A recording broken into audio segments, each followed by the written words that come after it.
change anything.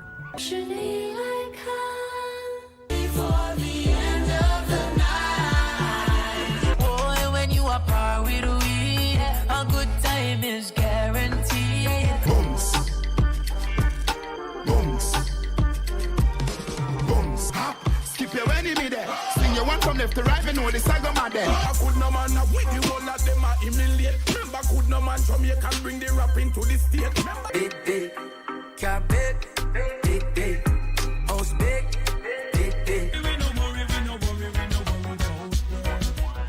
We sing for the girl.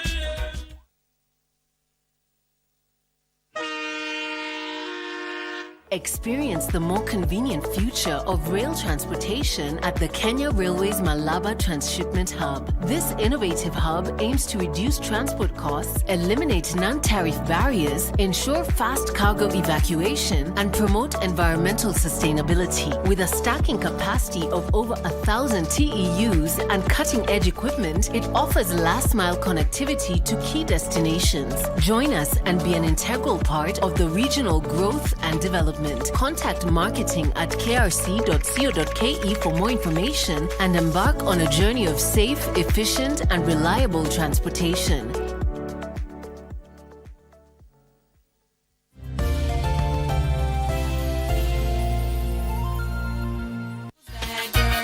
Kutokea county number 47 mpaka county 001 Mombasani, mko tayari? Tutakuwa pale Pride Inn Paradise Beach Resort ambayo ipo Shanzu tarehe 3 Novemba kwa ajili ya the grand finale of Miss County Nationals contest. Man is going to be going down and will be on ground. Y254 presenters na Pwani FM presenters tutakuwepo kule to witness 47 walks. Kutakuwa na mshindi wa 4 ambaye ni people's choice. Tunasema chaguo la watu. Atakuwa anapokea 50,000. Lakini vile vile kutakuwa na mshindi wa 3 ambaye atapokea 100,000. Kutakuwa na mshindi wa 2 ambaye atapokea 200,000. Alafu kutakuwa na the grand winner, mshindi wa kwanza ambaye atapokea brand new car. If you're outside Mombasa, you can catch the live action hapa hivi Y254 kutokea saa 8 hadi saa ngapi? Hadi mida yake. See you Friday. This event is proudly sponsored by KBC Channel 1, Y254 Channel, Pwani FM, and Best Lady.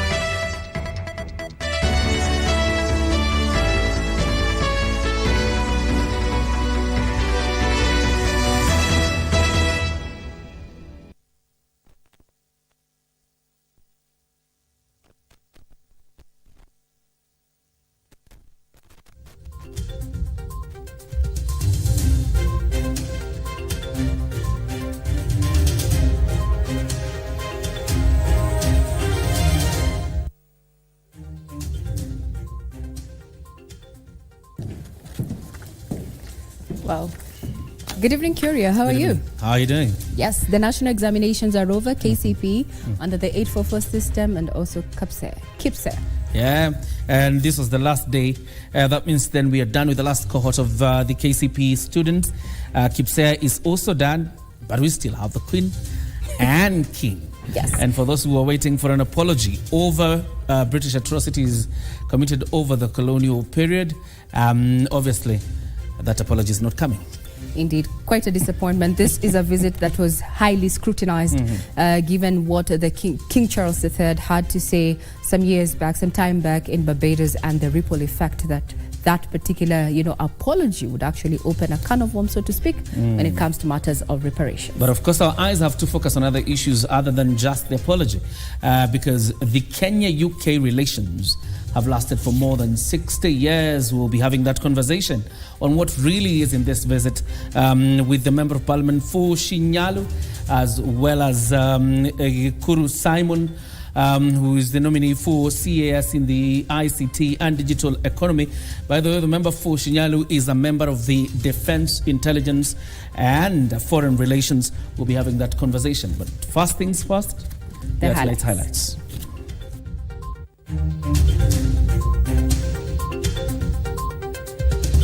Done and dusted. The 39th and final batch of KCPE candidates finished writing exam. President Ruto commissions Mokirunge Rabai Road in Kilifi at the start of a 5-day walking tour of the coast. And a look at how Kenya bilateral ties with her former colonial master have been since independence.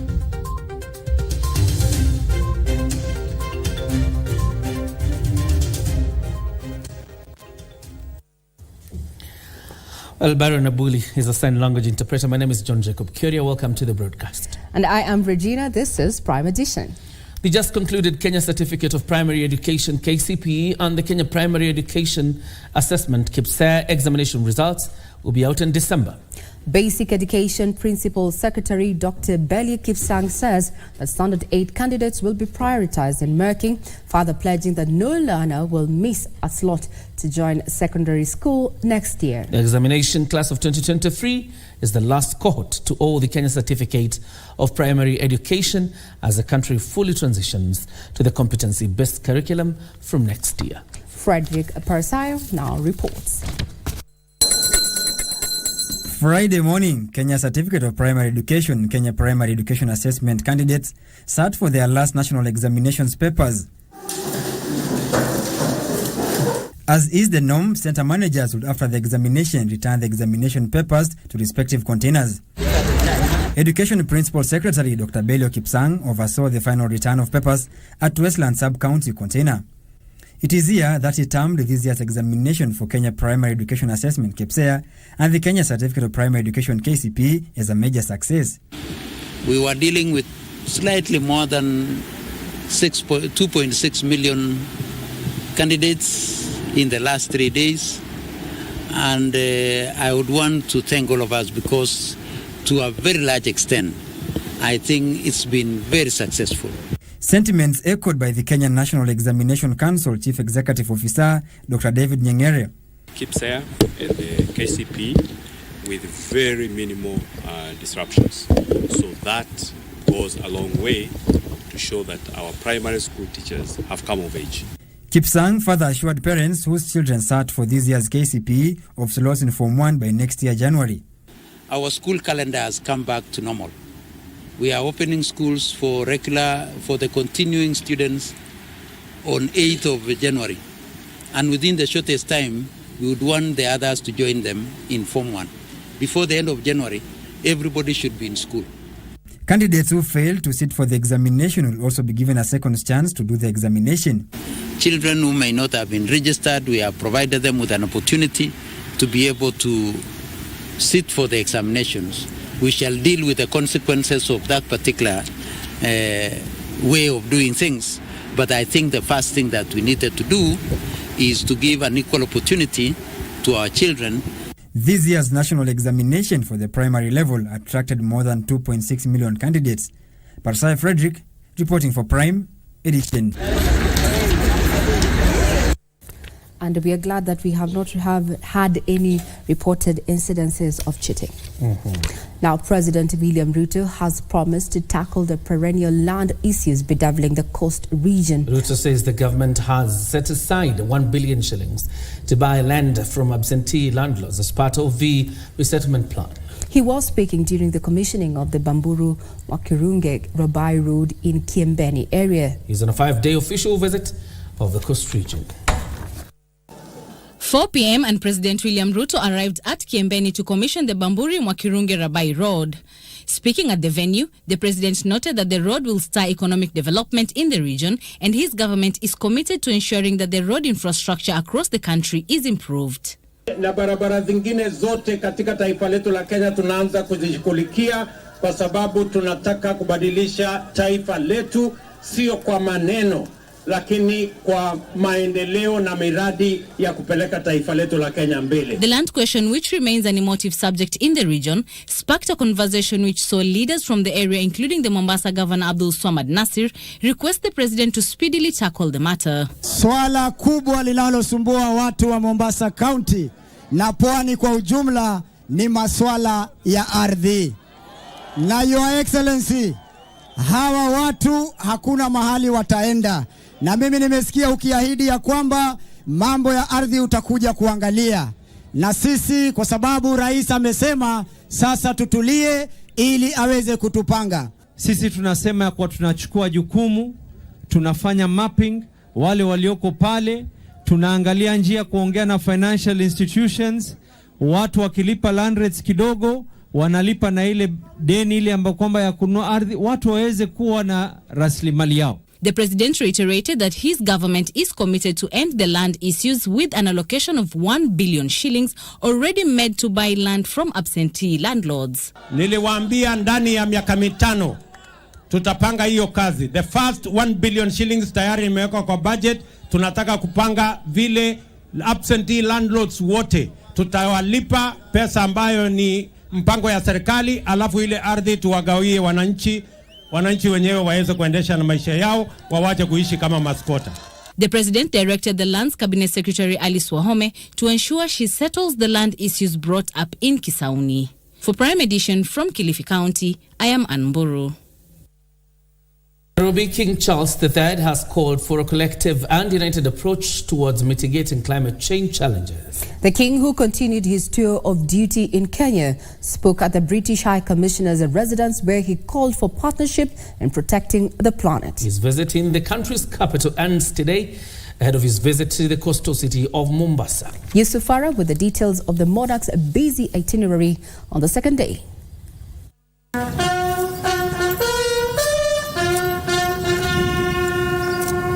The Kericho Commonwealth War Graves marked the first stop of His Majesty King Charles III and Queen Camilla.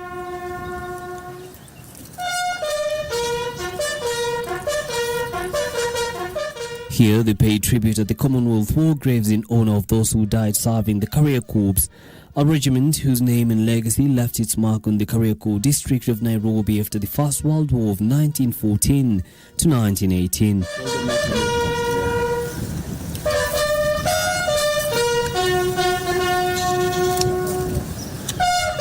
The Majesties also had a chance to meet with the war veterans. The ones that were moved here about 59, they came with the details, they are known. The ones that have not been identified, but we know the locations, and that was done 2 weeks ago. It was through a system called ground penetrating radar. We have traced so many families of people who are interned in this cemetery, and it's a work in progress. We are doing oral histories with these families just to document their stories and, keep those stories for our future generations. And we are developing this site actually with a resource center that will keep those stories for our children and the children of the children. This land here is filled with bodies of people who served during the World War, and the National Museums of Kenya is working to develop this site to become a national heritage to ensure that those who served in true military spirit will be remembered. He will then proceed to Kericho Forest for an exhibition of conservation measures and tree planting ventures by the Kenya Forest Service under the Ministry of Environment and Forestry. His Majesty will then proceed to plant a tree at the VIP planting site domiciled at the forest. Quite a packed diary for His Majesty King Charles III from the Commonwealth Graves at Kericho, and now here where he got to witness the great work done by Professor Wangari Maathai. From here he's expected to go to the British High Commission.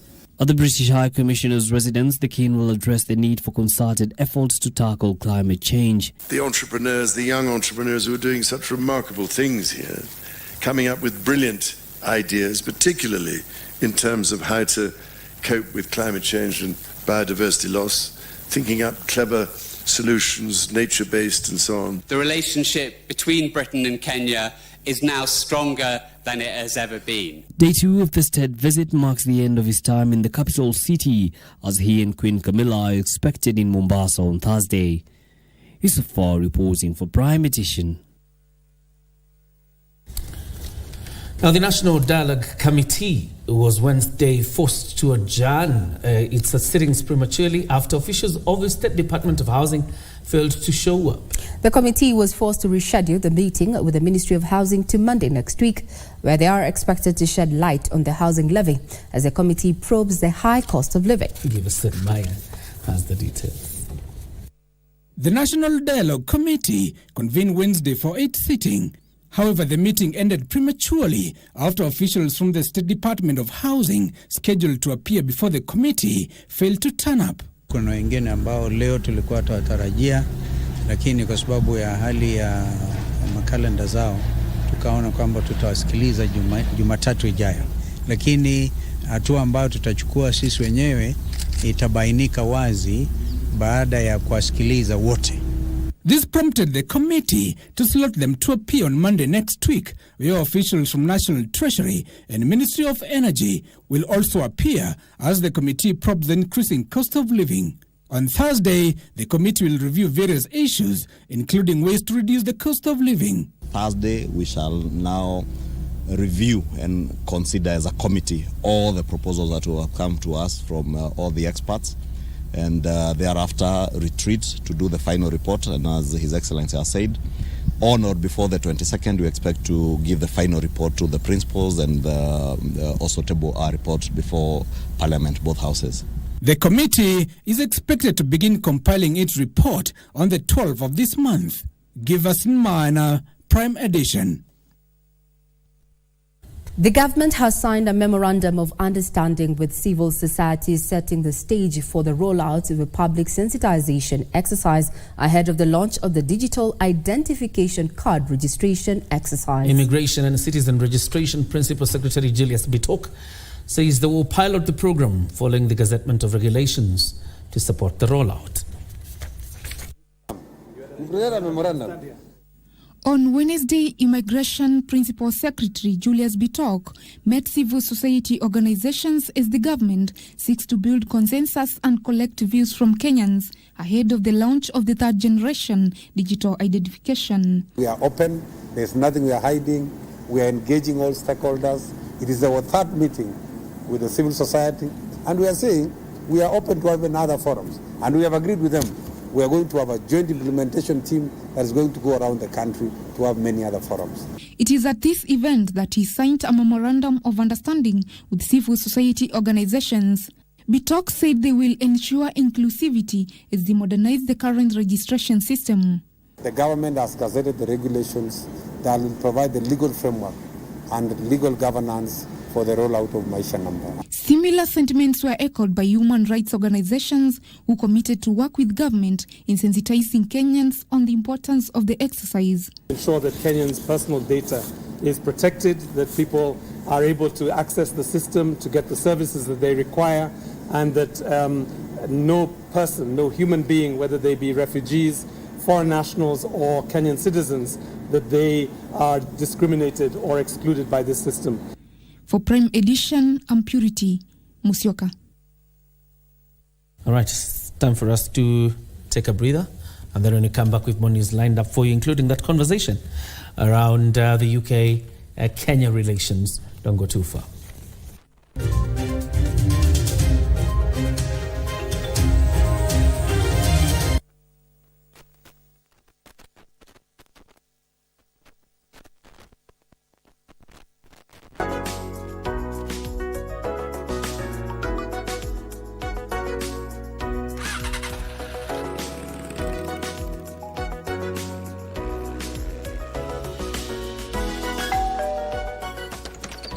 Kwani umefly? Siku hizi barabara ni nywee. Kenya Roads Board is committed to ensure an efficient road network for a prosperous nation. Kenya Roads Board, your fuel levy at work.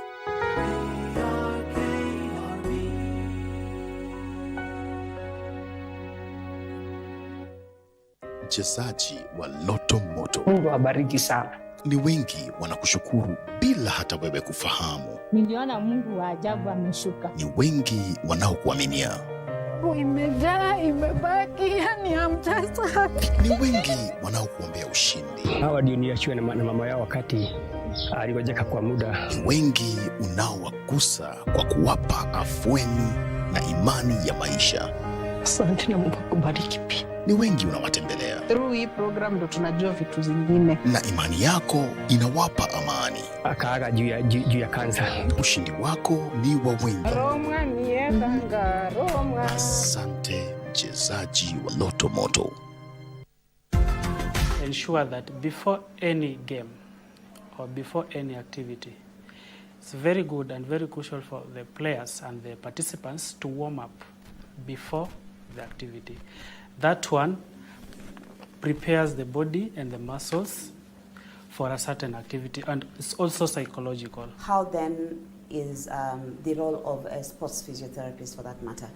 It really helps them come back to their normal activity in the field and as well as improve their performance in sports.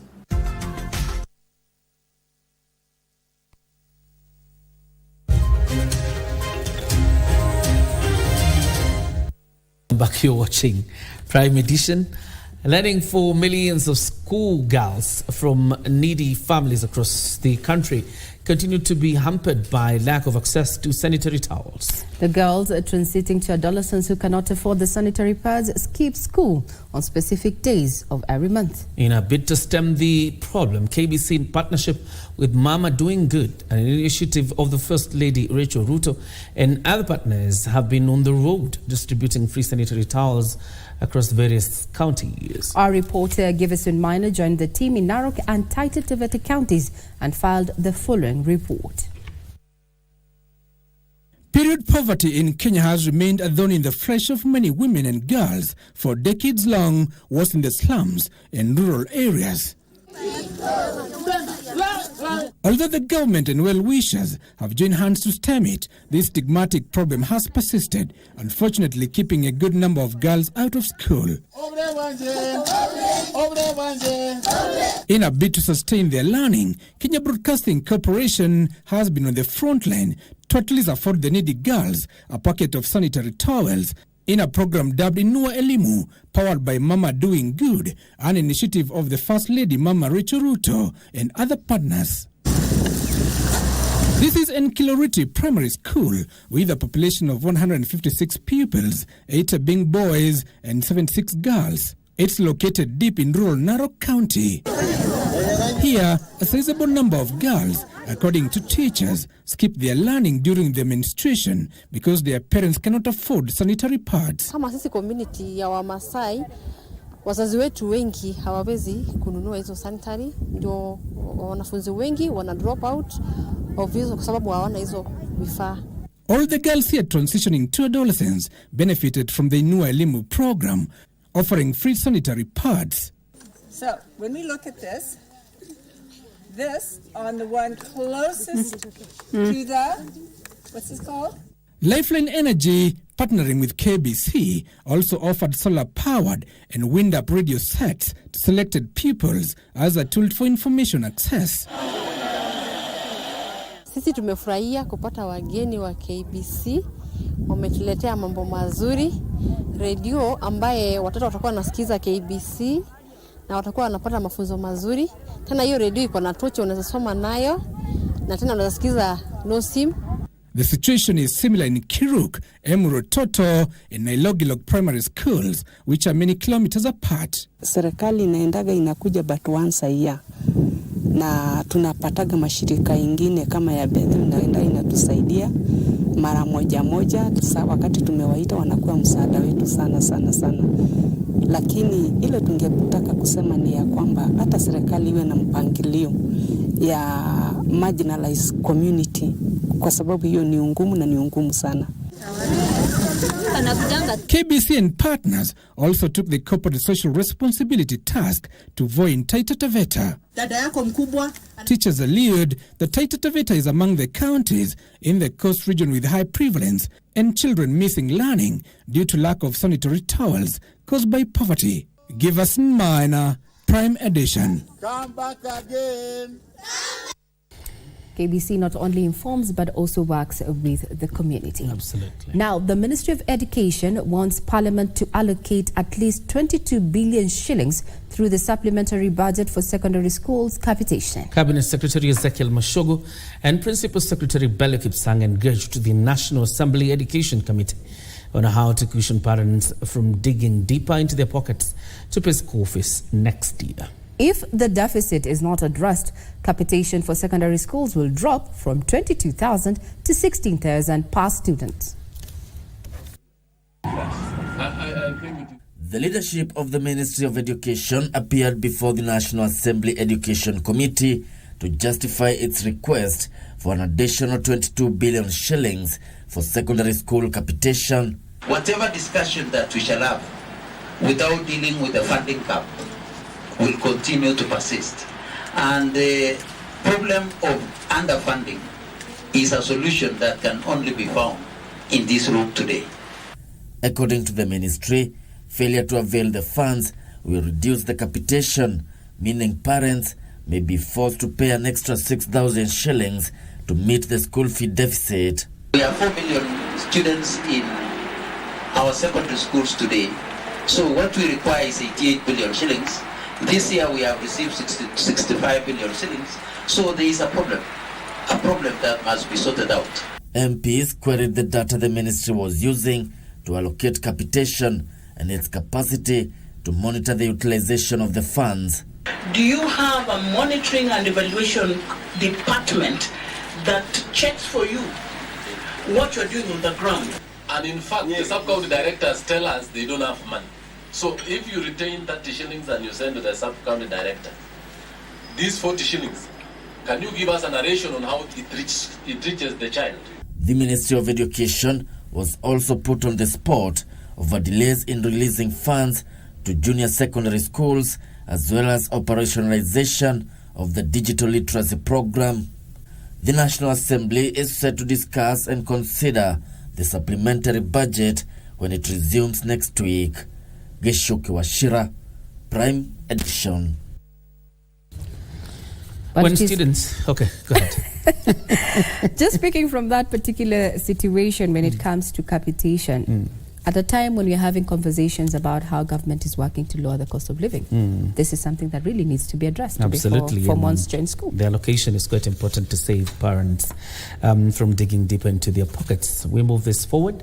When students graduate to high school, they are inducted into new expectations as freshmen and women, otherwise known as monos. Now this week on Cinemas and Theatre, we feature the film Mono, that depicts some of the experiences Form 1 students go through as they adapt to their new environment.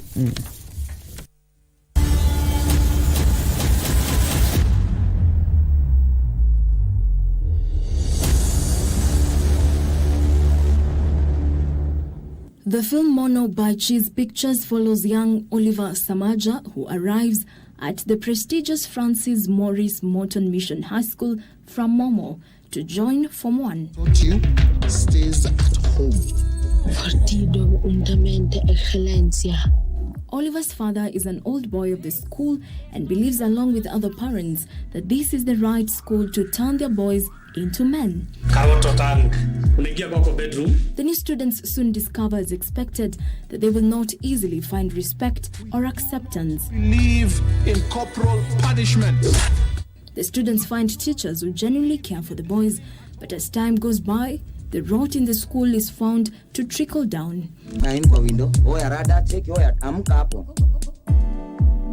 Produced by Joyce Mosoke and written by Yafesi Mosoke, the film seeks to tell the experiences of Form 1 students in their freshman years. Careful what you tell yourself, Mr. Samaja. You might end up being proved right in the wrong way. But how long did it take to write and finally produce the concept? When you talk to people about their high school experiences, yeah, there are funny stories, but there's also some pain some of them don't want to talk about. So I was trying to figure out, how do we tell the story from the perspective of the student in a way that can communicate some of the things we block out of our heads. And that took a while. We wrote, I remember writing and rewriting and rewriting and rewriting. So right now the script is on edition 22. Like, I've rewritten it 22 times. We also shot this during, in mostly 2021 into 2022, but this was a time of post-COVID. And our location was a school, and I don't know if you remember, but during that period the schools were trying to catch up, so there were no holidays. I could only shoot during the holidays, so there were 3 days here and 4 days there, and then you have to wait for them to go back to school for 2 months, 3 months, and then they come back and they've grown. So continuity out of the window. They have mustaches, they have acne, they have deeper voices than they did in the previous scene. The cast members constituted of high school students and a few renowned actors who submitted their auditions to be part of the cast. I had a very nice experience because the producer and the director, they trusted me to carry the role. And then working with the youngsters, it was beautiful. The filmmakers, while appreciating the progress the film industry is making, noted that funding poses a big challenge to filmmakers. I was part funded by the Kenya Film Commission, and that's the only reason I was able to actually even start this project. But it's difficult for filmmakers to find funding to create a whole feature film. It's very difficult. We spend too much time thinking about like Hollywood. It has to be a massive story where, I don't know, someone stops aliens from invading the earth or things like that. But yet the experience that you went through, the experience that maybe makes you cry at night or makes you remember with some fondness and all, it's a valid story. And when I tell a story, I try to get moments that everyone can relate to and then flesh out those moments, and you're like, that's why that happened. In a school where a mono has no voice, Oliver and his band of confused young colleagues face a race against time to fight the system and the overwhelming machinery that protects a select few. We're premiering the film at Anga Cinema, Diamond Plaza, on the 1st, 2nd, and 3rd of December. And tickets are at www.madfund.com. This year marks the last batch of KCPE students, will also be the last batch of Form 1 students. And I bet we all have a mono story, some funny, some we wish never to remember. What's your story? For Cinemas and Theatre, my name is Jacqueline Masharia.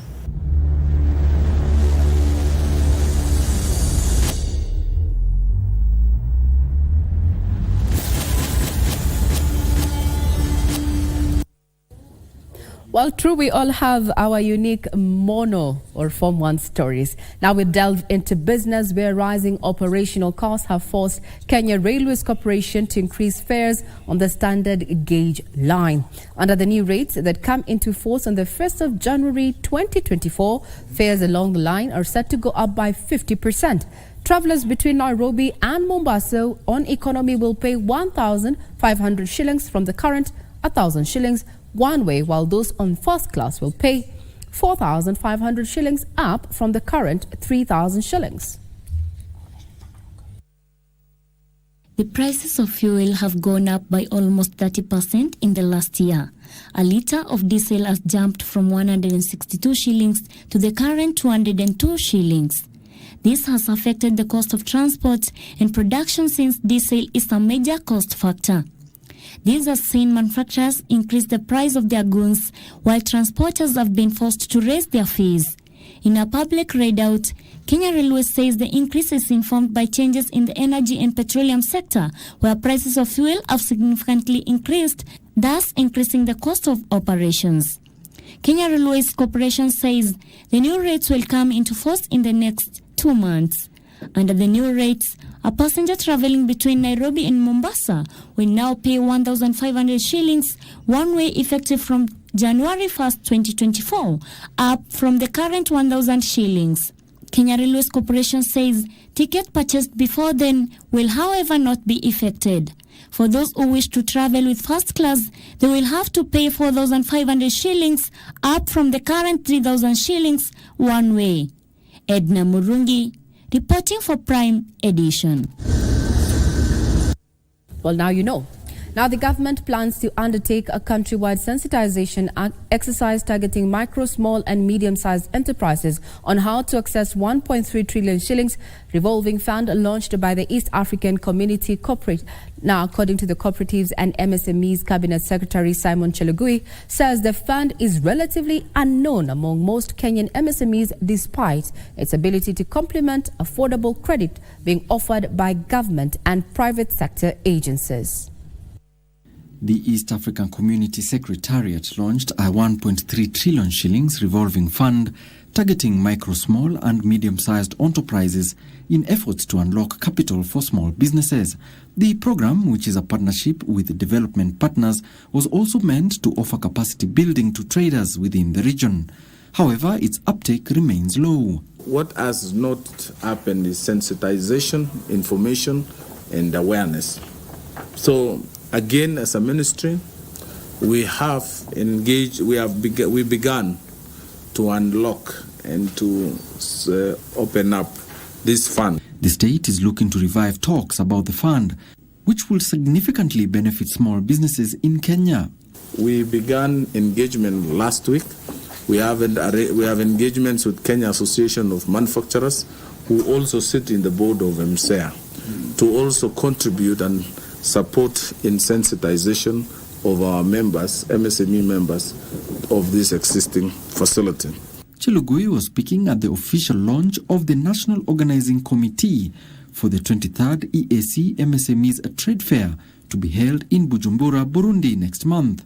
Kenya has done very well in terms of the quality of the exhibitors and the products they bring to the market. Have we done enough? My answer is no, we haven't done enough, but we can do better. That this exhibition has been providing a great opportunity to expose MSMEs to export trade at the regional level, thereby preparing them for other markets beyond the East African region. For this round two, which you have earmarked to take place in Burundi, we want to really commit with no condition attached to it that we are going to support you in this journey as KCCI. Kenya is looking to support 300 MSMEs to the trade fair as part of efforts to help them establish market linkages for their products and to business opportunities in the East African community. Alanako, Prime Edition. Institutions of higher learning should collaborate in establishing a cybersecurity research center that will offer specialized training and be a research hub for students and equip them with necessary cybersecurity skills. CyberPro Director of Strategic Alliance, Benjamin Mwando, says a model which could draw representation from different institutions will help in addressing emerging cyber issues. The curtains came down at the inaugural 3-day Cyber Week Africa 2023 cybersecurity conference organized by CyberPro Global at the University of Nairobi, with delegates drawn from the academic and government agencies calling for specialized training on cybersecurity. Cybersecurity conference, the one that we're having today at the University of Nairobi, has one main agenda, and that is creating a cybersecurity research center.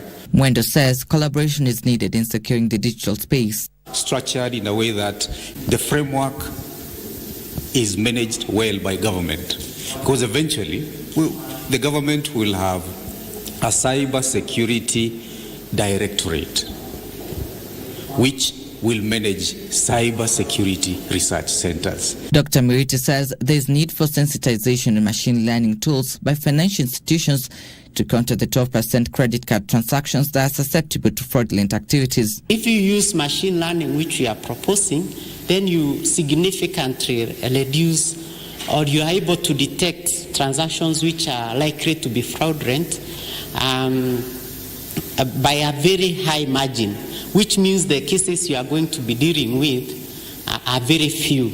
They believe equipping Kenyans with cyber skills is key in tackling the cyber threats that the country faces. Trevor Ngendo for Prime Edition. SACCOs should increase green financing products to help mitigate climate change. This is according to Cooperatives Cabinet Secretary Simon Chelugui, who says the government is keen on an increase in finance for sustainable projects. Financial institutions have in recent years been keen on funding environmentally friendly projects. In their annual sustainability reports, institutions are indicating how they are contributing to climate change mitigation. This is the direction that the Cooperatives Cabinet Secretary wants SACCOs to adopt by developing more green financing products. Chelugui says the government will offer incentives and regulatory support to those supporting climate change mitigation. You've seen the carbon credits which is a international program to support those who are promoting green environment. We have also allowed or facilitated those engaged in biogas, engaged in green farming, and all that are all benefits of green environment. Kenya National Police DT SACCO has pledged to increase financing for projects focusing on clean energy, reforestation, and sustainable agriculture. We are seeing now the Generation Z. They are different. They are not the same the way members thought they thought the other years. So we are now moving with them. We are innovative. So we are working on that. Yeah, and soon we'll roll out products that will fit in that space. They were speaking during a tree planting exercise at DCI headquarters, targeting to plant 1.5 million trees. This initiative by Kenya Police DT SACCO is a shining example of the role cooperatives can play in efforts aimed at mitigating climate change as the government pushes for the implementation of the tree planting program. Reporting for Prime Edition, my name is Frederick Mwoki. That puts a cap on Matters Business. We're coming up with Matters Sports with Bernard Okumu, as well as a candid conversation on the ripple effect of the royal visit here, especially when it comes to UK-Kenya relations, with my colleague John Jacob Kioria. For now, a quick breather. Happy viewing.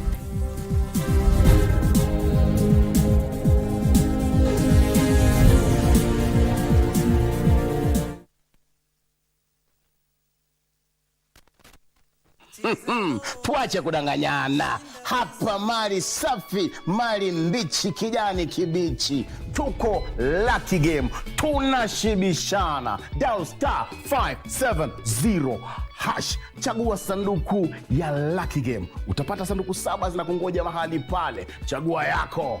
Mali kibao, tuko na viti, tuko na vifriji hapa, tuko na TV, tuko na microwave, na pia tuko na chapa. All happening kwa *570 hash. Jishibishe.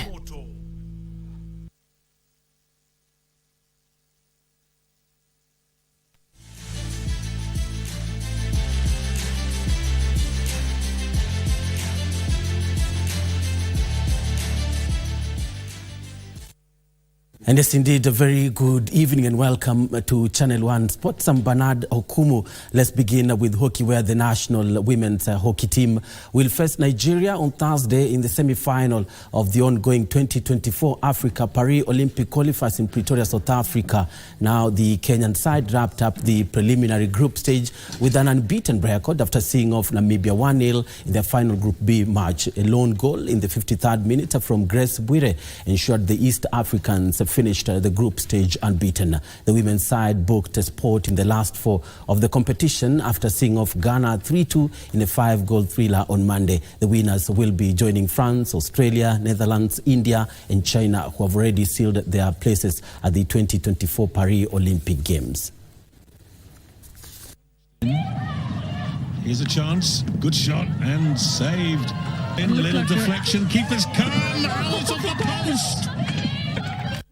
And the national men's 15th rugby team, Simbas, kicked off their Victoria Cup campaign with a 36-12 win over Zambia at the Chadondo grounds in Kampala, Uganda. Kenya will next face host Uganda on Sunday in a tie that will also be the first leg of the Elgon Cup.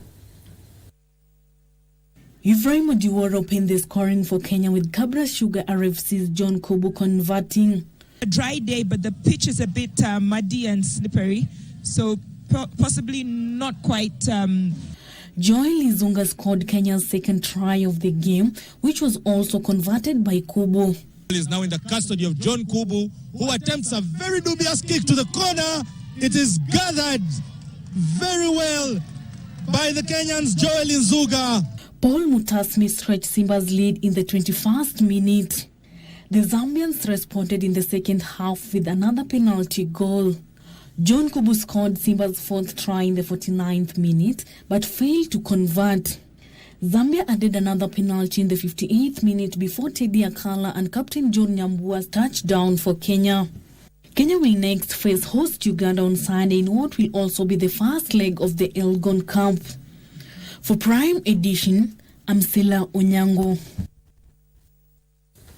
And Talanta FC hopes of moving to the top 5 of the FKF Premier League table suffered a blow after a goalless draw with Nzoia Sugar in an entertaining FKF Premier League match played at Ruaraka grounds. Meanwhile, defending champions Gor Mahia registered a narrow 1-0 win over Shabana FC.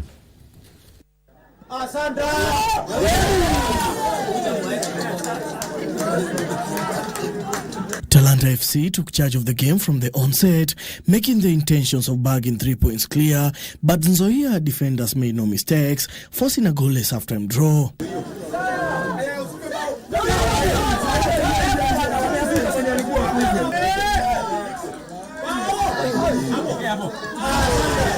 In the second half, both teams had equal winning chances, missing open chances, with the game ending in a goalless draw. Following the draw, Talanta FC are 9th on 12 points, while Nzoia Sugar take the 18th place on 6 points.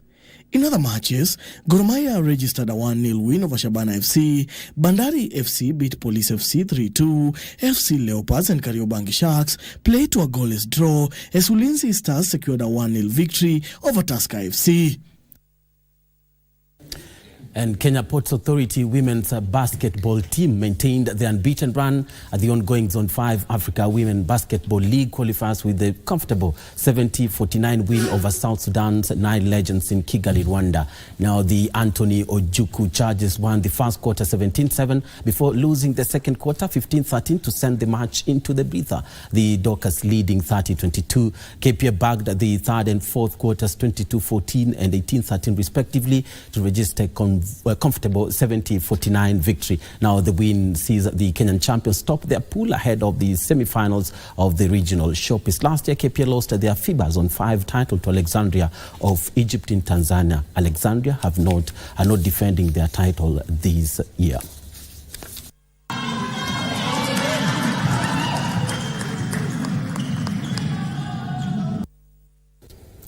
And to the four-wheelers now, where 12-time champion Ian Duncan and newly crowned champion Jasmeet Chana will line up in this weekend's Guru Nanak Rally in Elementaita, Nakuru County. Now, this year's Guru Nanak Rally will count as the 8th round of the Kenya National Rally Championship. The penultimate round of the 2023 Kenya National Rally Championships gets underway at this weekend's prestigious Guru Nanak Rally, which has assembled a studded entry. Newly crowned champion Jasmeet Chana tops the entry and will be navigated by his elder brother Ravi Chana. Legendary Ian Duncan, who has won the Guru Nanak a record of 12 times, will also take part in the showpiece. The rally has also attracted talented young stars, including Neil Gohil, who will make his part in the second-tier clubman category. Gohil will be making his debut in the training event, which is run alongside the main Kenya National Rally Championship. A total of 4 stages will be repeated to mark up an entertaining 7-speed test, of which Soisabo and Sleeping Warrior will be repeated twice and Bweha thrice. For Prime Edition, I'm Sila Onyango. And across the borders now, where world number 2 Carlos Alcaraz saw his hopes of finishing the year as world number 1 dealt a blow after a shock opening loss to Roman Safulin in the Paris Masters. Alcaraz, who received a bye in the first round.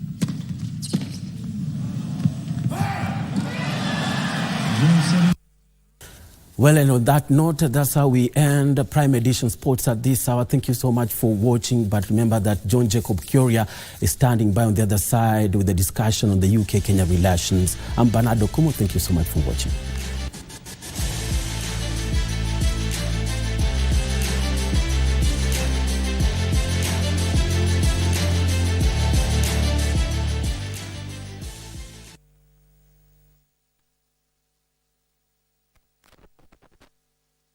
Mchezaji wa Loto Moto. Mungu awabariki sana. Ni wengi wanakushukuru bila hata wewe kufahamu. Niliona Mungu wa ajabu ameshuka. Ni wengi wanaokuaminia. Imejaa, imebaki, yani hamtasafi. Ni wengi wanaokuombea ushindi. Hawa ndio niachiwe na mama yao wakati aligojeka kwa muda. Ni wengi unaowagusa kwa kuwapa afueni na imani ya maisha. Asante na Mungu akubariki pia. Ni wengi unawatembelea. Through hii program ndo tunajua vitu zingine. Na imani yako inawapa amani. Akaaga juu ya kansa. Ushindi wako ni wa wengi. Roma niendanga Roma. Asante mchezaji wa Loto Moto. Katika hii investigation, sasa ile wewe limaliza, wewe lipata mimi ni nani ya marehemu? Wewe ni ndugu yake. Na wewe lipata hii msichana Lucy ni nani yake? Ni mtoto yake, hata kama sio biological, yeye ameadapt na akachukua hiyo majukumu ya mzazi kwake. Yes, I think that is correct because automatically wewe find out ya kwamba yeye si part of the family. Kwa hivyo wewe unajua huyu si mtoto wa ndugu yako? As far as I am concerned, huyu si mtoto ya... Una uhakika gani? Na mbona walikuwa wenye mali waliwacha urithi yeye ndiye achukue? Mbona hawakukuandikia wewe kama wewe ndio ulikuwa unahusika? This was a mistake. And after this case, I'm going to challenge that will in a court. Objection in your honor.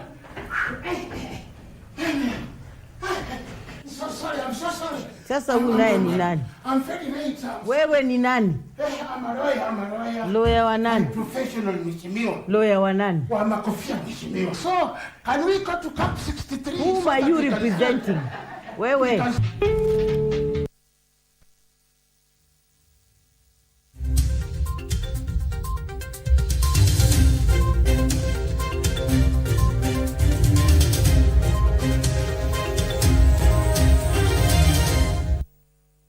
Welcome back. Our conversation tonight is on the Kenya-UK relations.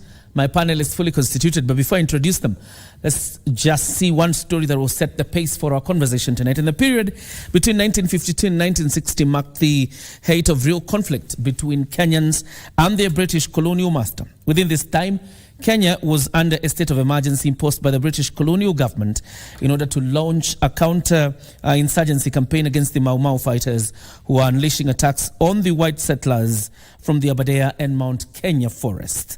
But when the guns finally went silent and freedom beckoned, the government of founding President Mzee Jomo Kenyatta established ties that would bind Kenya and Britain to date. Betty Kiptum explores the ever-growing relation between Kenya and our former colonial masters.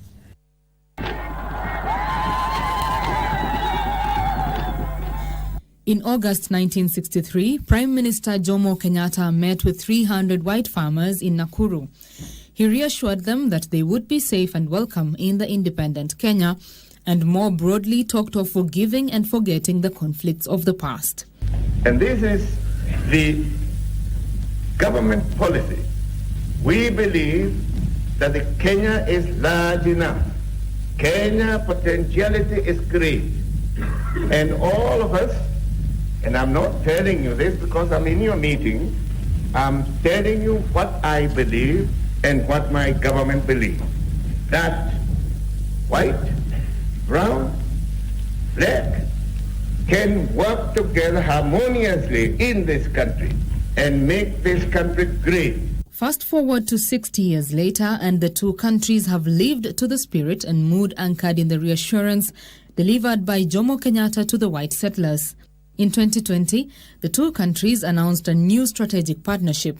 Their joint statement spoke of a deep, diverse and historic relationship anchored in a shared set of values and a mutual understanding of the benefits that can accrue from strong bilateral collaboration. This positive interpretation of the relationship has characterized almost the entire post-colonial period between London and Nairobi. Going back again in 1963, when Malcolm MacDonald arrived in Nairobi as Britain's last colonial governor, he recognized Kenyatta as someone that Britain could work with. Rather than being the radical he was perceived to be during the clamor for independence, Jomo Kenyatta of independent Kenya appeared to root for close ties with Britain, and this suited Britain's interests. We believe that Kenyans are one nation. It is also consistent with the African people's past and present efforts to secure unity. It is also the logical answer to the challenge which Kenya or any new nation must face after independence. The consolidation of independence, urgent economic reconstruction and development, the need to make an impact and have influence at Pan-African and international affairs must be our immediate aim. A much closer relationship was established over time between the United Kingdom and Kenya than with many of Britain's former African colonies. This included the British training of the Kenya Army and, in return, the British military using training facilities in Kenya. When rumors of a possible military coup against Jomo Kenyatta's government reached the British government in 1965, plans to intervene militarily were hatched, thereby preempting the problem. Not everything in the relationship was always easy. Most notably, Kenyan policies discriminating against Asian Kenyans in 1967-68 led many to seek a new life in Britain. As a result, the UK government passed legislation to limit the right of Asian Kenyans to enter the UK, despite them holding British passports, demanding that potential immigrants had existing family ties to the UK. When President Idi Amin expelled Uganda's Asian population in 1972, Britain offered military and financial aid to Kenya to ensure it did not pursue a similar policy. During Jomo Kenyatta's rule, the close relationship was cemented, and the broad outline of today's partnership was established. Prince Charles attended Kenyatta's funeral in 1978, and since then, the relationship has continued to matter to both sides. There has been some challenges. In 2013, Mau Mau veterans who had sued the British government received a settlement in the British High Court of £19.9 million. The British Foreign Secretary William Hague announced to Parliament that the British government recognizes that Kenyans were subject to torture and other forms of ill treatment at the hands of the colonial administration. The British government sincerely regrets that these abuses took place and that they marred Kenya's progress towards independence, he said. Historians had already exposed the British government's brutal role in the Mau Mau rebellion, but this was a striking admission by the UK government of colonial abuses. In 2011, the International Criminal Court opened cases for crimes against humanity against Uhuru Kenyatta and William Ruto, who were then running for president and deputy president. Prior to the election, the British government said they would have only essential contacts with the two if they won. After their electoral victory in 2013, pragmatism took over, and Britain was the first Western country to invite President Uhuru Kenyatta. At the time, Kenyatta was still facing charges at The Hague, which were later dropped. When President William Ruto attended Queen Elizabeth's funeral in London, his remarks on her death include, "The Queen's leadership of the Commonwealth for the past 7 decades is admirable. We will miss the cordial ties she enjoyed with Kenya, and may her memories continue to inspire us." Ruto highlighted the Queen's commitment to the Commonwealth as another area where the two countries have frequently cooperated. For both the British and Kenyan governments, a close connection since independence has been worth pursuing and mutually beneficial. Betty Kiptum, Channel 1. All right, thank you very much, Betty Kiptum. That story sets the pace for our conversation tonight. And I'm joined by the Honorable Fred Ikana, the MP for Shinyalu constituency. He's also a member of the Defense, Intelligence and Foreign Relations Committee in the National Assembly, as well as the Honorable Simon Gekuru.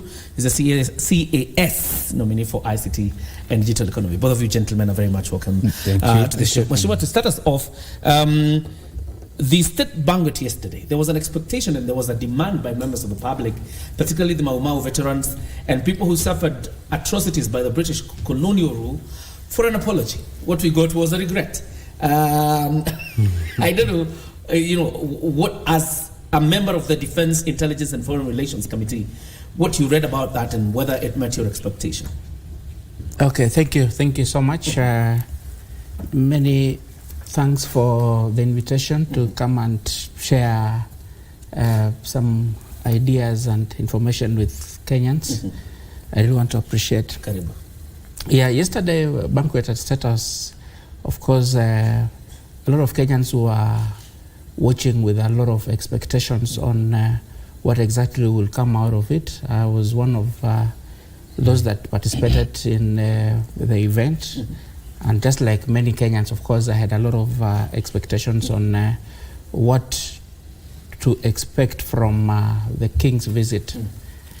As you have mentioned, the president set a gear yesterday by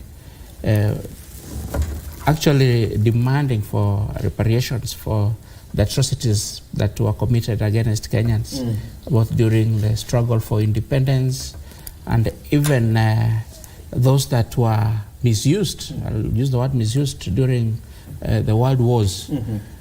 But of course, when the king took the podium yesterday, he did come out quite clearly to apologize or offer any form of a promise towards the request that was before him. But his tone, you could tell, also to give him a bit of credit, his tone was a little bit of more of sorrowful and regretful, saying that in as much as we have a painful history, let's forge ahead and see how we can strengthen the ties between our two countries. We'll come back to that point about him being sorrowful. But I mean, that tone, CAS, did it sound to you like there are any reparations coming on the way of any, probably for the veterans or the people who suffered atrocities? Did it offer any? Well, I took my time to listen to King Charles during the banquet. And honestly speaking, I think when you listen to the choice of words, and as Mheshimiwa Ikana says, the tone of his speech, you realize that, or you come out with the impression that he's truly concerned about our past, with, or rather how we've related with Britain as a nation. Of course, we've had a mixed sort of relations when you look at it, because as much as we are talking about that very harsh and brutal, dark part of the colonizer, you also have to look at the aspect of the transfer of civilization, and this is what now defines Kenya. Because when you talk about Kenya and how we relate with the Great Britain, you realize that we have borrowed so much of our culture, our way of life, our civilization. I'm an advocate of the High Court. I can tell you for sure that if you look at our legal system, for example, which is conducted under what you call the common law system. Common law system is nothing short of British civilization that has happened over time, thousands of years. And these people came, yes, they had that very dark side of it. But come on, I mean, we just got it within not as long as they had, taken to develop it. So I think for me, as a lover of history and having studied our relations with the UK, as a student of history, I would say that he did very well. Choice of words, deeply sorrowful. He's talking about painful aspects of our past and of our wrongdoings. I mean, come on, what more do you want? It's a matter of English here. I think he did it. I think he did very well. It's an interesting one, but Mheshimiwa, obviously, Mheshimiwa Ikana, because of the relations that Kenya enjoys with the Britain, there is almost a near impossibility that the Kenya government is going to sue on behalf of these veterans. But as the representatives of Kenyans, based on this sorrowful tone that you talk about, are we probably going to see your committee probably pursue this matter beyond the sorrowful tone? Of course, as I mentioned before, the president said the tone. It's also important to note that we have various Mau movements who have gone to court seeking reparations and compensation for the atrocities that were caused to our Mau heroes and veterans. And it's sad that it has really taken long before the Mau veterans get justice, because a lot of them are now very old and frail. Some have died, and we hope they will get justice very soon. I am not going to commit on behalf of the committee because I am not authorized to do that. But I will say definitely, as right-thinking Kenyans, as patriotic Kenyans, if there is anything that we as leaders can do to support our people get any form of justice or compensation from the crimes and inhuman torture that was meted upon them. That is an undertaking that right-thinking leaders, should be able to see how best to support. Looking at also the relationship in the general view, let us not concentrate just on the dark past, but let's also look at how far we have come. Let us look at what we have been able to achieve in terms of harnessing the relationship that we have enjoyed with the UK government, right from independence to date, the support that they have given this country from infancy to now 60 plus years. And I would say those are some of the positives that we need to dwell on. We need to look at what other areas that we can seek partnership. We have had long-standing relationship in terms of education support, our curriculum development, and even Kenyans who are seeking for job opportunities in the United Kingdom. We have a lot of Kenyans in the diaspora of the UK working in different capacities and in different fields. We also have UK as one of our biggest trading partner in the European markets. Actually, almost 56% of our black tea is consumed in the UK. So those are some of the things that I will be looking at as a leader, and encouraging all that will be engaging with the dignitaries that are visiting us to ensure that we continue deepening these relationships, we continue fostering trade agreements, and also encourage tourism. Mheshimiwa Gikuru, obviously this trip, I would agree probably, Mheshimiwa, that was shrouded so much by the apology demand, that probably the real intention of what the significance of this visit is was a bit clouded. But from where you see it, what is the import of this visit by the King? Yeah, very well, Jacob. First, I would want to go back a bit, and we look at the words of our founding father, the late Mzee Jomo Kenyatta. The clip has just been played here, and when you listen to him and also the spirit at that moment when Kenya was a very young nation, he uses the terms, let us forgive and forget. I think that has been the spirit, and I agree with you that we are so much into this so-called apology, and we are forgetting that this visit is much more significant to Kenyans. It's much more significant to our relations as two nations than a mere apology. And if anything, if you listen to the choice of words and the tonnage of it, I think more or less it's almost there. In terms of reparations, I think you've seen in the past, many people have gone to court. As Mheshimiwa says, we've had several Mau groupings, and there was some 19-point-something million pounds that were paid. So I think let us now move, because the world has moved. We have also moved. And I think it puts President William Ruto at the peak of his game. If you look at the way he has managed to endear this nation and cement our relations with our partners out there, I must say that he's done a very commendable job. As a matter of fact, I have no doubt in my mind that President Ruto is going to go down in history as the true father of modern Kenya. He's being hailed all over Africa as, as the new face of, the new Africa, the agitation for economic emancipation of our people. And so it's not just about an apology now. It's about what can we gain from our friends. How do we cement our relations more?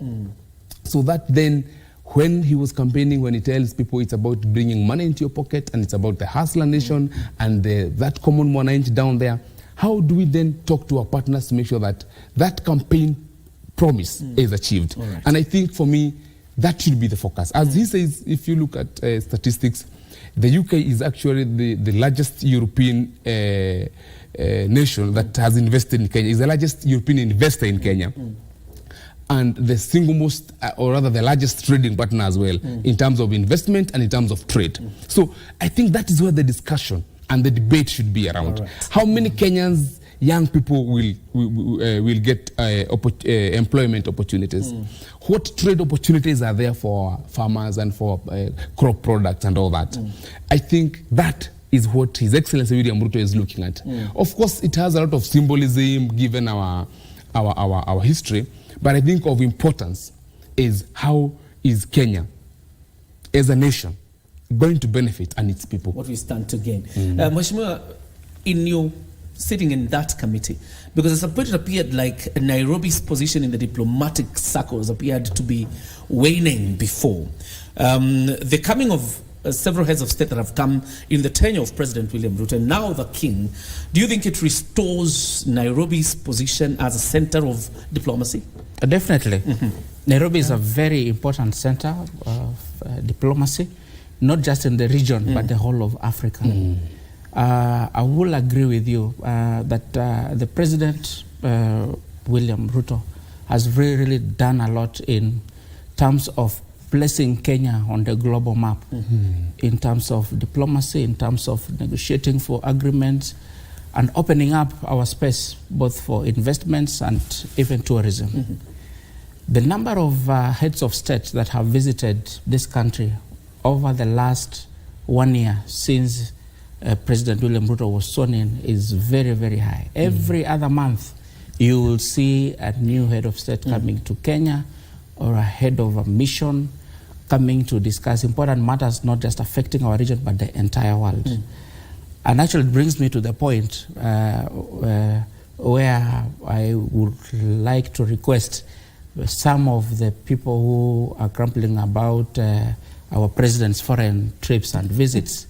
These are some of the fruits that we are seeing, because it's out of those engagements on the global stage that the president is making that is bringing a lot of attention to our region. So Nairobi is an important hub. I am very, very happy. Looking at the current King's visit, you will note that this is the first country in the Commonwealth region, among the Commonwealth countries, and even among the former colonies of the UK, that the King is visiting. What does that tell you? It is very, very important to look at where we are now and what we are doing to ensure that we firmly position ourselves in the global space. All right. Matters diplomacy. Mheshimiwa Gikuru, Britain is obviously way richer than the Republic of Kenya in terms of resources and its connections. But it is no longer the giant that it was so many years ago. So as you point us towards what President William Ruto's goal is, what can we tap from the UK? Because that's a big question.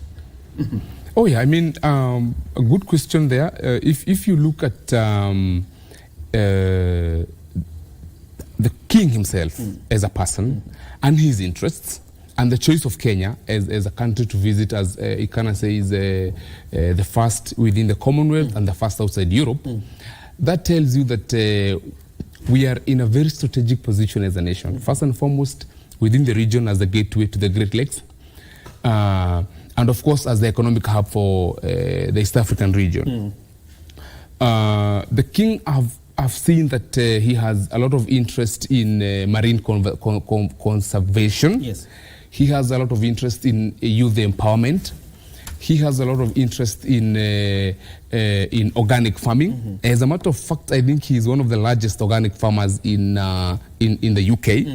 So when you ask what we stand to gain, I mean, come on, military exchange, if you see what's happening in Nanyuki, the joint training of our military forces, I think it's just everything that we are looking for. Because remember, this is an economy that has matured, and ours is just, starting to blossom and to come up. So I think we have every reason to cultivate this relationship. I was listening to the UK ambassador the other day, and he was saying the UK is short of nurses, professional nurses. Yes.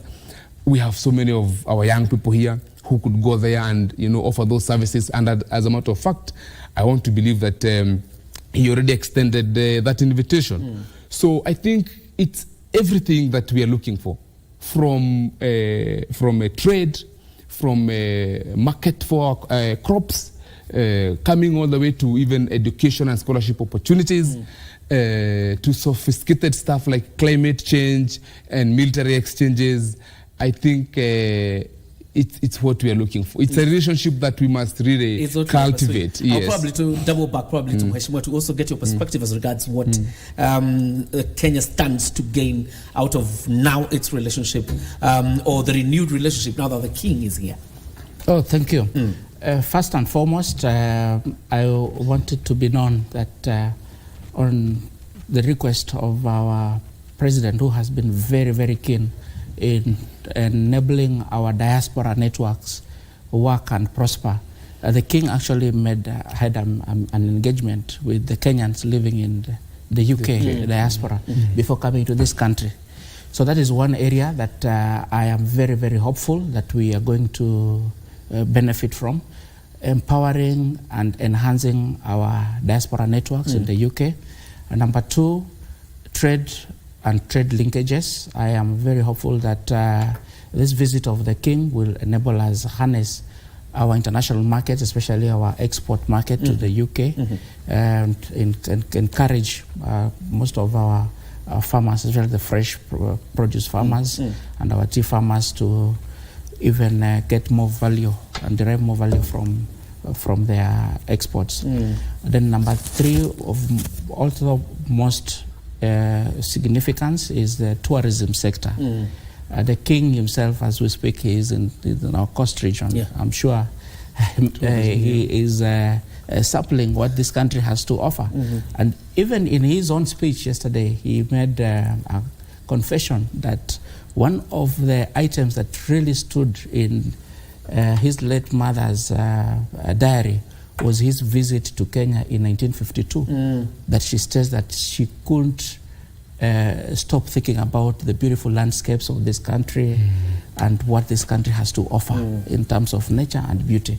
So I'm very hopeful that various sectors of this economy will benefit from this widely and globally publicized visit of the king. Also, maybe also remember that this visit by King Charles actually has a theme. Ireland has a theme, which is something around youth, sustainability, and innovation. So that tells you that it's not just a mere visit. It has a lot of symbolism. It has a lot of. It is a well thought trip. And so, given and going by the theme of the visit, youth, sustainability, and innovation, that tells you that our young people, whom the president keeps thinking about and trying to make sure that the government supports, will obviously have all these opportunities across all sectors in Kenya, given the theme of the visit by the king. Is it possible to tap, because listening to the king last night, you get a sense that he's also a champion of climate change, just like President William Ruto. Is it possible to tap billions of shillings of investments into Kenya to obviously help the Republic in dealing with climate change efforts? I think when it comes to issues of climate change, the UK is one of those countries that has already pledged to put in funds for compensation because of their pollution from the carbon credits. And so I think it's not just about climate change. That's just one aspect that we'll obviously be benefiting from. But as I mentioned earlier, he's a champion of marine conservation. Part of the reason why he's going to Mombasa, to make sure that the marine life and the opportunities, the blue economy itself, is another area that you can see a lot of opportunities, and probably funds will keep flowing. So I think it's a whole ecosystem. And when a king visits in town, you listen to the president yesterday during the dinner, even the kingpins would have to stop the cat fights. So it's quite a serious thing. It's putting us up there in the global map, and we have to really give it to His Excellency President William Ruto. As it puts Kenya on the global map, Mheshimiwa Ikana, there's the small matter of visa application, particularly with the UK embassy for Kenyans seeking visa to the UK. Is it a matter that your committee will be pursuing, particularly to ensure that the restrictions around the visa application are eased now that we say we have good relations, we are a former colony? Is it something that your committee can be able to pursue? Yes, of course. It's very important that we ensure that we have harmonious working relationships in terms of visas and visa issuance for Kenyans who want to pursue their dreams in the diaspora. And I think that is one of the cornerstones of President William Ruto's administration. First, one of the things that he has deliberately done has been establishing the Department of Diaspora with a fully fledged office and a principal secretary. Her name is Roslyn Njogu. So our committee, as a Foreign Relations Committee in Parliament, is working very closely with PS Roslyn Njogu's State Department of Diaspora Affairs, ensuring that where there are bottlenecks that can be removed, either through diplomacy or through even negotiations, the route is pursued. Also of very important to highlight, you will notice that a few weeks ago the President nominated several ambassadors and heads of missions, and that is the task that our committee has been undertaking for the last 1 week or so, and still continuing. You will realize that for the first time in so many years, the President has been very deliberate in ensuring that he nominates more of the professional diplomats in the Ministry of Foreign Affairs, as opposed to what has been a culture in the past where only people with some kind of political influence are nominated to head our embassies and missions. So I think the President is very keen on ensuring that there is seamless service delivery in terms of engaging our partners abroad. And one of our key partners, as you mentioned, is the UK.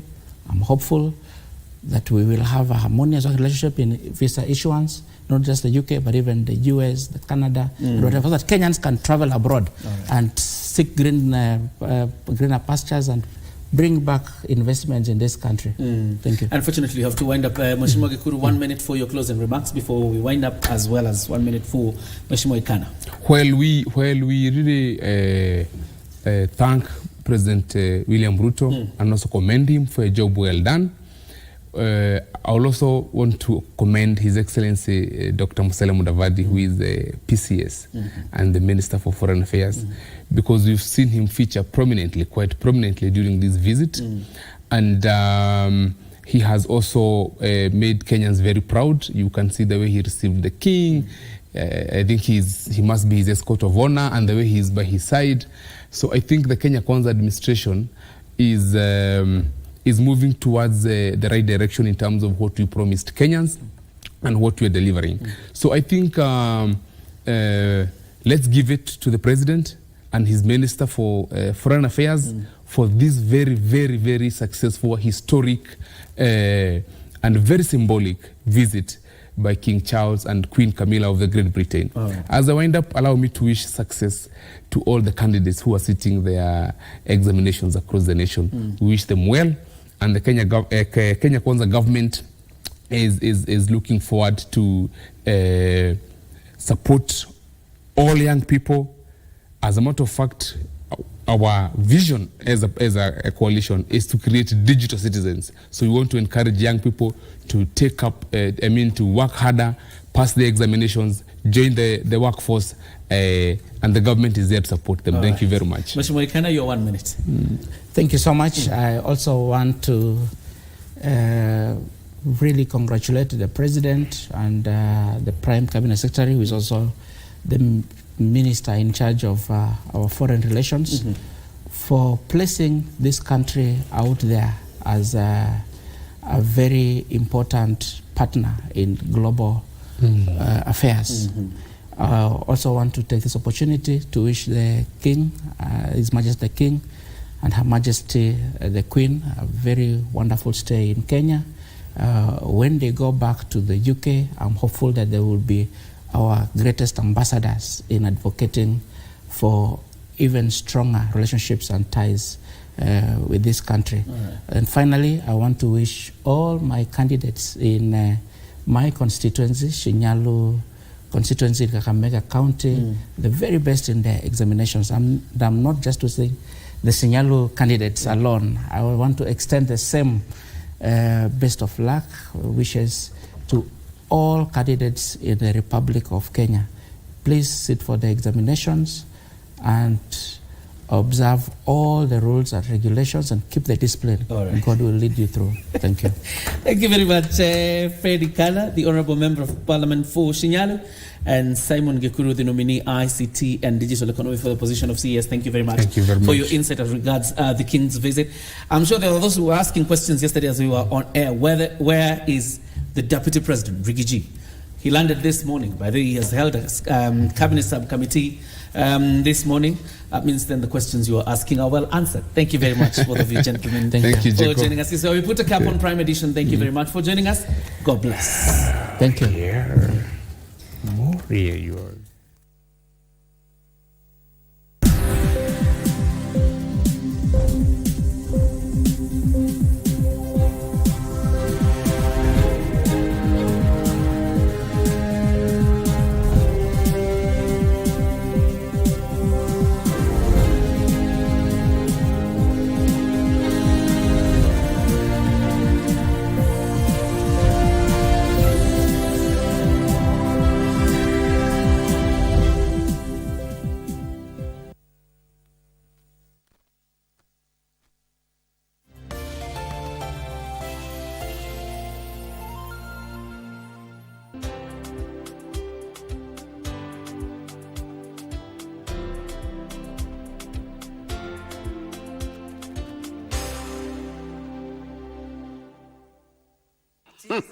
Tuache kudanganyana. Hapa mali safi, mali mbichi, kijani kibichi. Tuko Lucky Game, tunashibishana. Dial *570#. Chagua sanduku ya Lucky Game. Utapata sanduku 7 zinakungoja mahali pale. Chagua yako. Mali kibao, tuko na viti, tuko na vifriji hapa, tuko na TV, tuko na microwave, na pia tuko na chapa. All happening kwa *570#. Jishibishe. Ensure that before any game or before any activity, it's very good and very crucial for the players and the participants to warm up before the activity. That one prepares the body and the muscles for a certain activity, and it's also psychological. How then is the role of a sports physiotherapist for that matter? It really helps them come back to their normal activity in the field, and as well as improve their performance in sports. Music can be magical.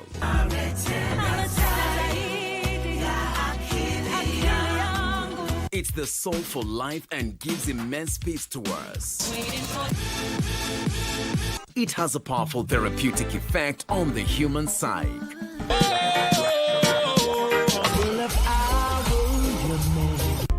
Whether secular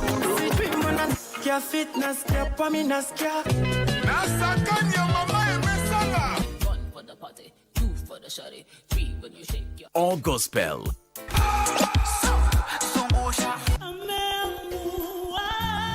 there's a song for everyone, every occasion, and every emotion. God bless you.